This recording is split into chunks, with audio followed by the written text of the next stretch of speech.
yeah. That's pretty much it. You guys nailed it. Yep.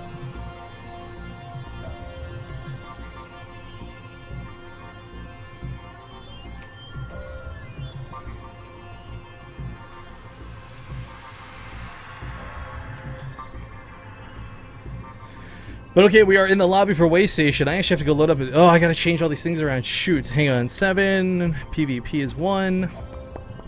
Gotta change the player names and scores because it's a fresh best of 3. 0 to 0. Save. Save. What is this? We got Gosudark. We'll leave Gosudark's name where it is. And put Hux up on the other side. There we go. Save and quit. Nailed it. We're good to go. We are good to go. You came because you saw Riftcasting. Oh, microsyntax! Gonna make me all blush! Thank you very much, man.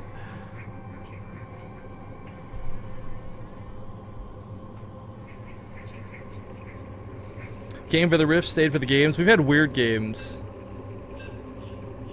Anyways, we're gonna put a pause to the Brood War music. We're hopping into the game. We'll see you guys in a moment's time for Way Station.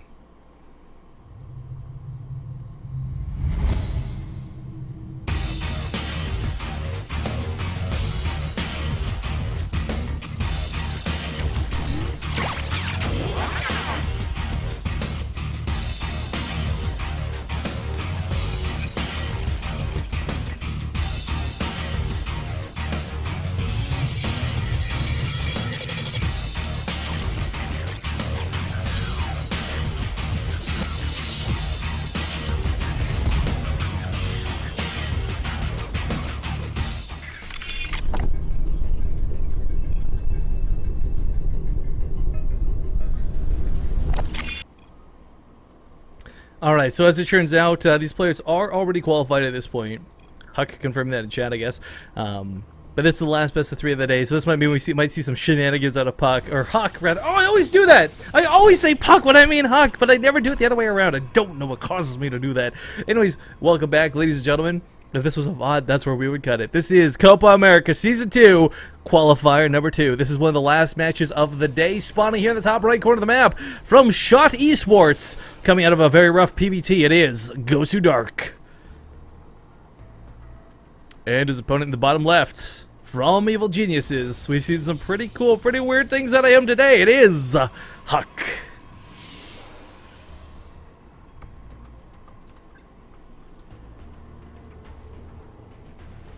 Now, that's actually a really important point with noting. We're already qualified, right? So top 4 today already qualified. Top 4 from yesterday qualified. This was a question I have been asking, and I did not get a confirmed response from because everybody's been working so hard.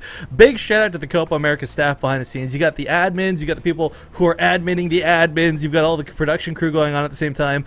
I'm just kind of alone here on the English stream. It's a little bit sad. It's a little bit lonely. A lot of the times I just get so sad, guys, but it's nice to have you all keeping me company because we're still rocking close to 1,000 viewers without any Team Liquid assistance, which is pretty darn solid if you ask me. Now, Gosudark's opened up here with a bit of an earlier guess. Hux is even earlier than that, but you'll notice that Huck has intentionally gone for 2 and 2 on each. This is not going to be anything too insane for the time being. A lot of times if you're going 2 and 2 on gas, you're just playing a little bit more conservative, a little bit more mineral heavy, if you will.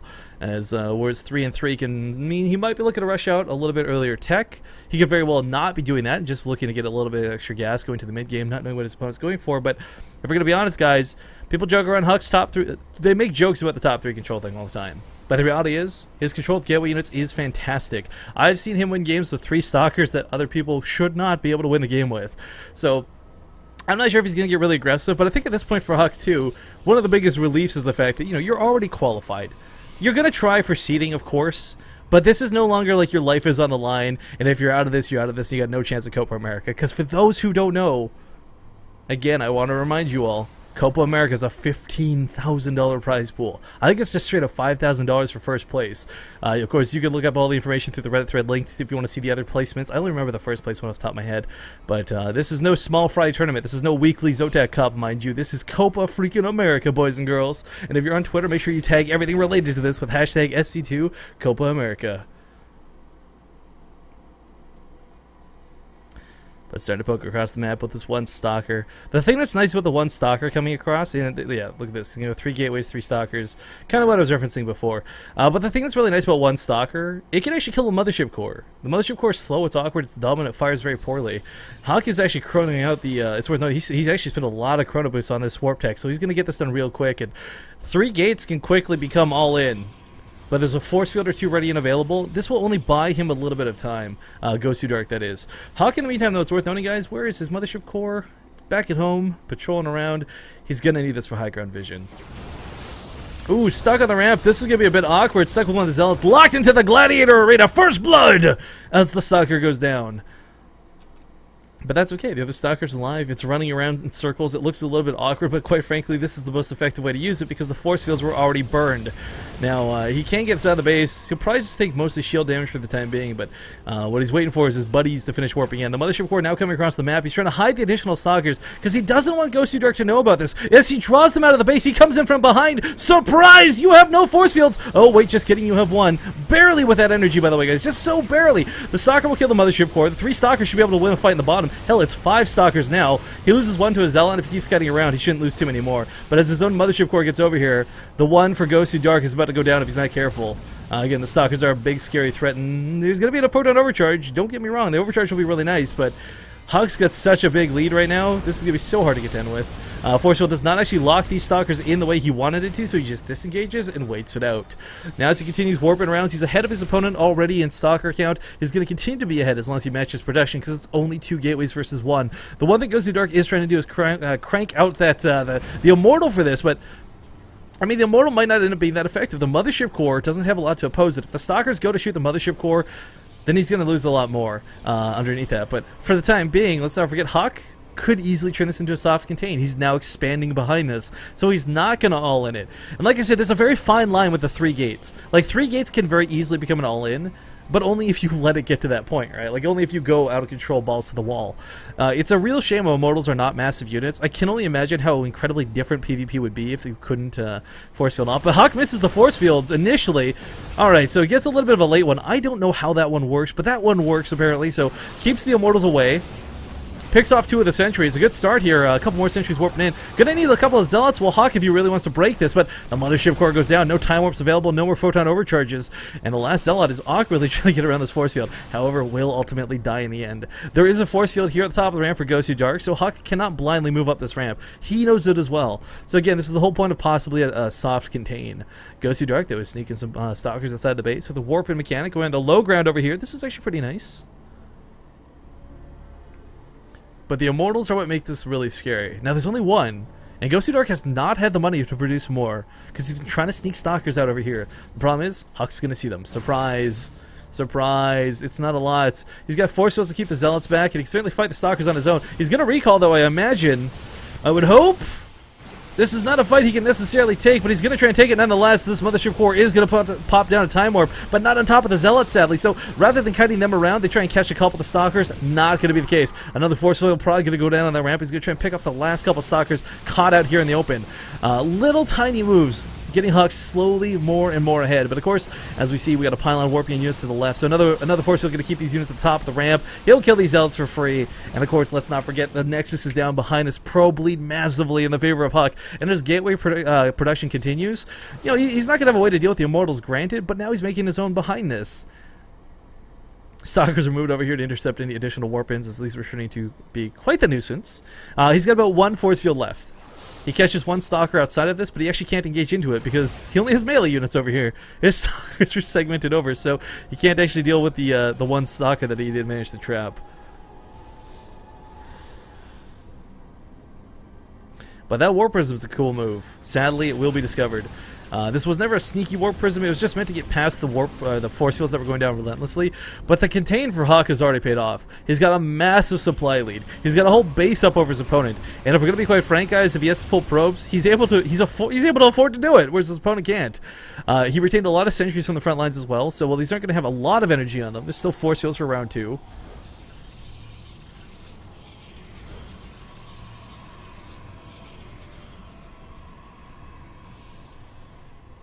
And, one sec, guys.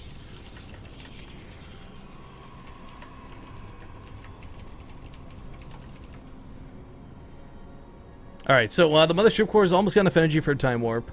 It's possible that he goes for a Photon Overcharge, but more likely than not, a Time Warp is going to be more effective because he's got so many Zealots in his army composition that can't connect to these.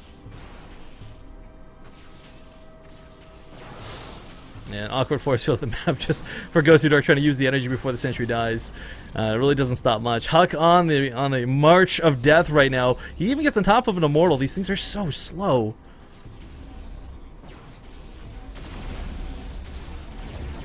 Okay, he's gonna trap one. Where are the Zealots he had with his army? Did he send this back home? What happened to all of Huck's Zealots? Where did he go with it? Hang on. Okay, they're back home. Oh, he recalled. He recalled? Oh, the Warp Prism. Okay, I missed it. The Warp Prism must have dropped some units over here. Sorry, I was so busy paying attention over here on the rest of the map that I wasn't aware what was going on. I did temporarily give Dr. Asa the power of mod so he could make sure to time out spoilers. Guys, Huck is first person to stream this if you want to check it out. I highly recommend it, but don't bring the spoilers back to this chat. WCS rules, or not WCS, Blizzard rules dictate we have to broadcast with a delay, so I just ask that you guys keep it manner. We've had a pretty good night so far. Let's not ruin it as we get towards the end. Chasing the Stalkers and the Immortals back through the middle of the map, though. Huck's Stalkers are just a little bit too quick, and the Hardened Shield for this Immortal is about to dissipate very quickly.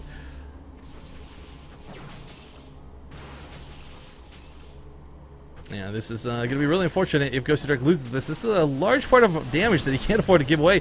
Does lose the Immortal. Now it's 3 Immortals to 1.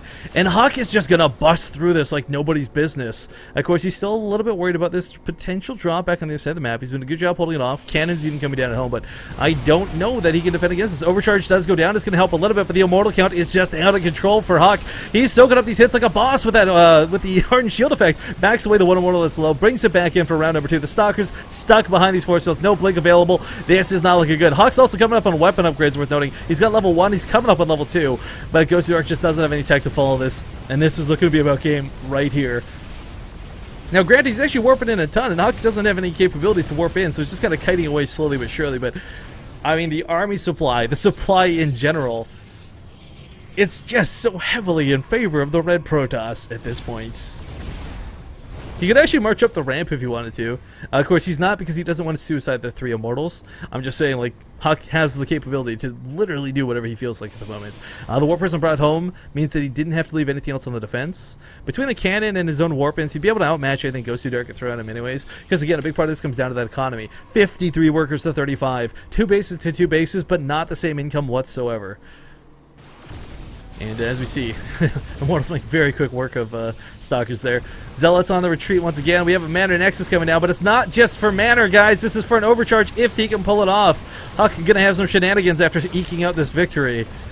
Again, this is it's kind of hard to look at it like this because I mean we know Gosudark is a Grandmaster player, but there's a big difference between Grandmaster players and competitive players in tournaments, and Huck is certainly the competitive player in a tournament, winning game number 1 here in this best of 3.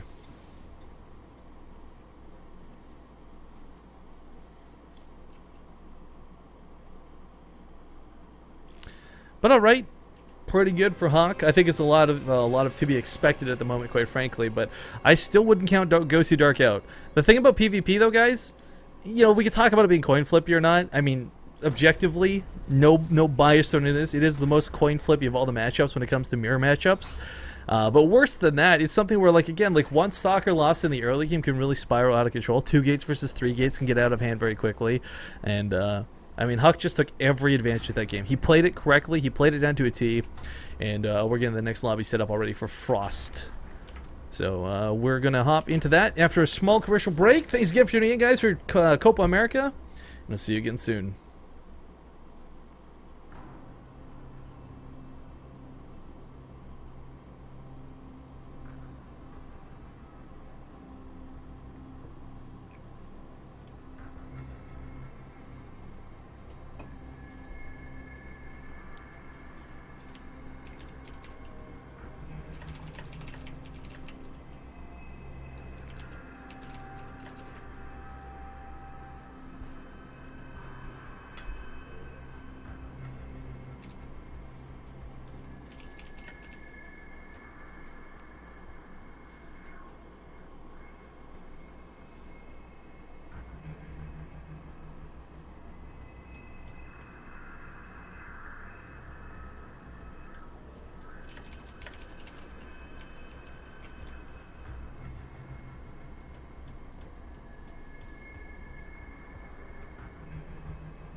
I think we're back. Well, we're gonna be back in a sec.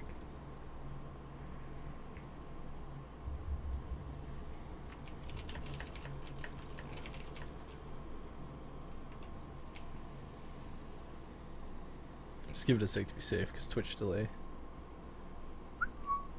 So we're gonna hop into that after a small commercial break. Okay, we should be back from the commercial break at this point. Sorry, safe than sorry, as I try and time that out perfectly. First off, hello to Frost. Thank you for giving me the most frustrating game of my life to cast. Hello to Babylon Boop. Nice to see you hanging in here as well. And I can't say hi to every single person, but it's nice to have a lot of you guys from Base Trade TV here in the cast enjoying it with me as we try and help the Copa America English stream get where it needs to be. Again, 1,000 viewers with no Team Liquid, no Reddit. I mean, like, gosh darn it, I'm kind of tempted to say, like, someone go look into whether it's view bots or not. But we've got so many active chatters according to the Twitch dashboard that I don't even think it's fake. The downside is I think a lot of you guys don't speak English is the sad part, but I hope you guys can understand what I'm saying. And if you got the stream muted, well, here's a salute to you.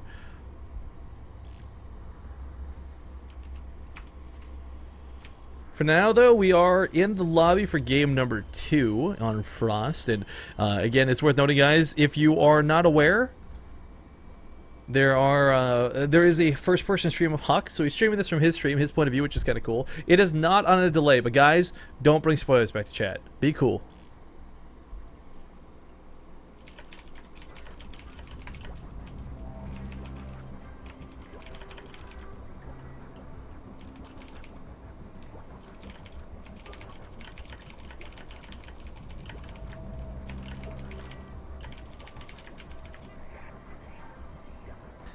But, alright, here's the lobby for Frost. We're just getting the last couple casters in right now.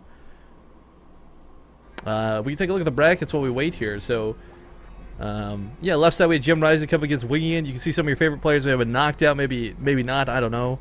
I guess you can load up the map picture for Frost. There we go.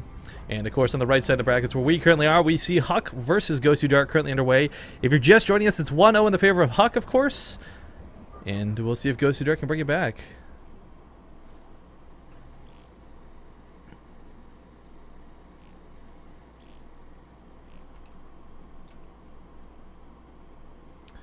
And the urban legend, I am Jeffrey, my fellow Hengelisk fan. Warbucks TBD, I hurt you too, man. All you awesome dudes here in chat.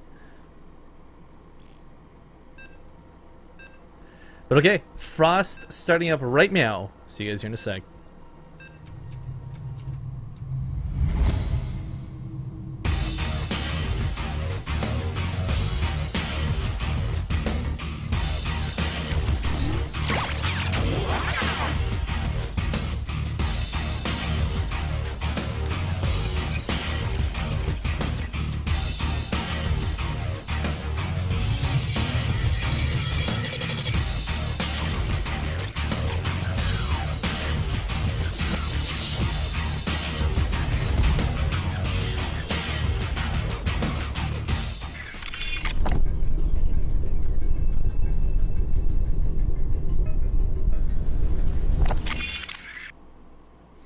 Alright, we're just in a bit of an awkward load screen. I actually have to go update the scores here real quick. I forgot it. Doing this is like really complicated with the way they've got this set up, so let me just go do that. There we go. Tab back in. 1-0 in the favor of Huck. Turn the game sounds back on. Swap the names around, and we are ready to go.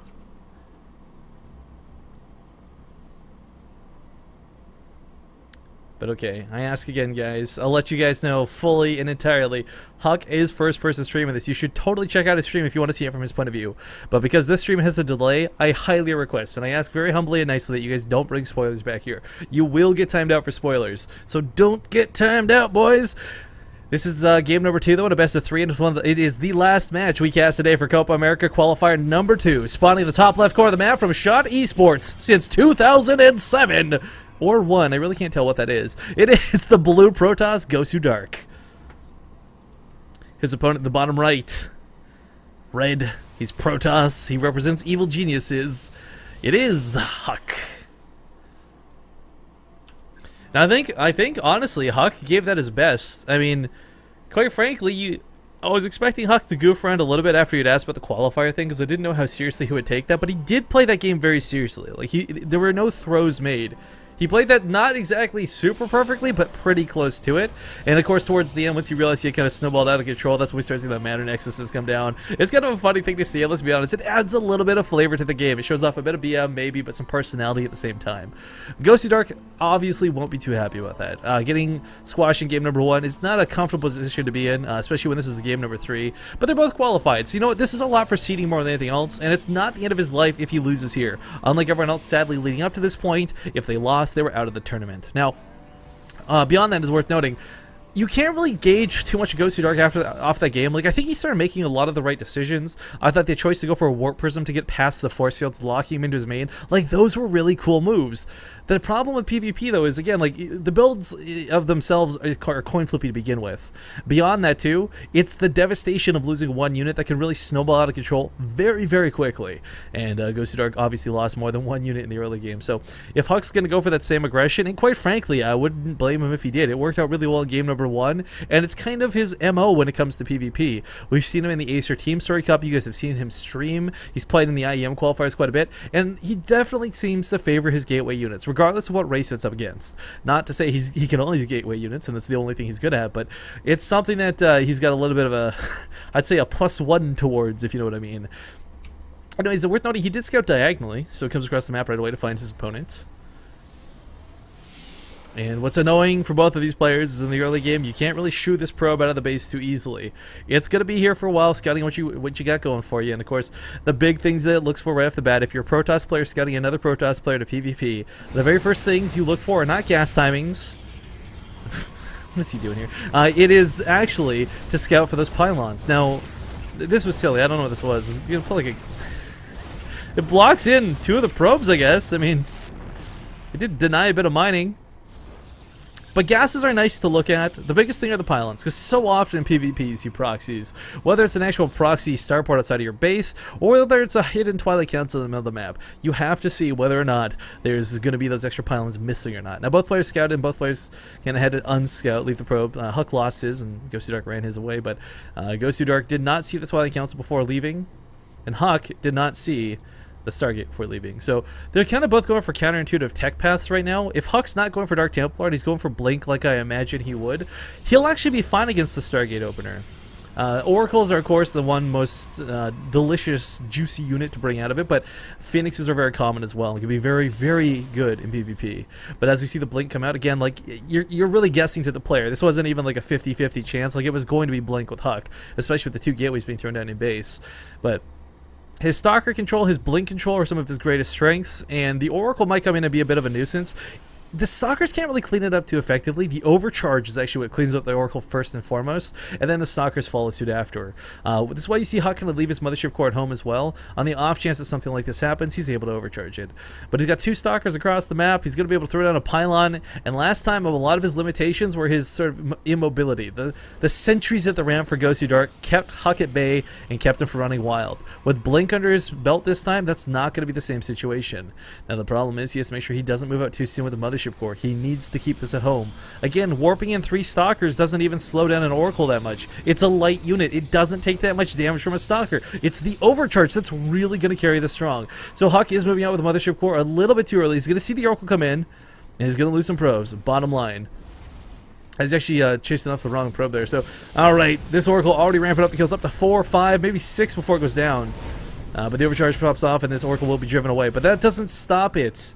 It'll be back for round 2, and Huck may have to leave a couple Stalkers at home. But the Mothership Core needs to get across the map. He needs the high ground vision. It's not even want, it's just straight up need.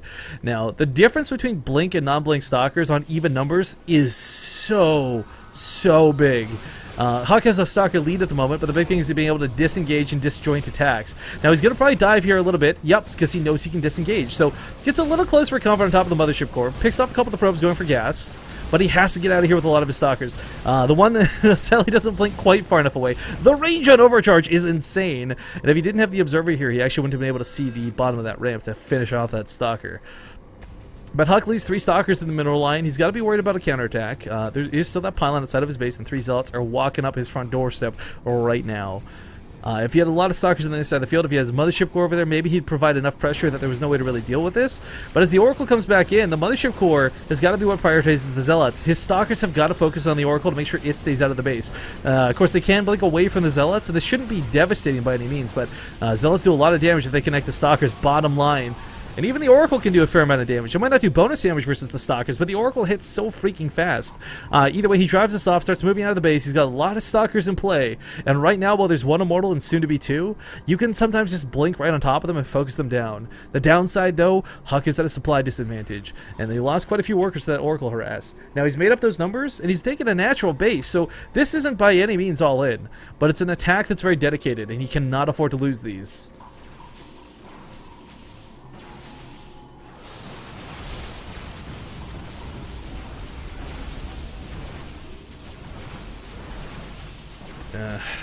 Well, Blink doing what they can here. Move it on forward.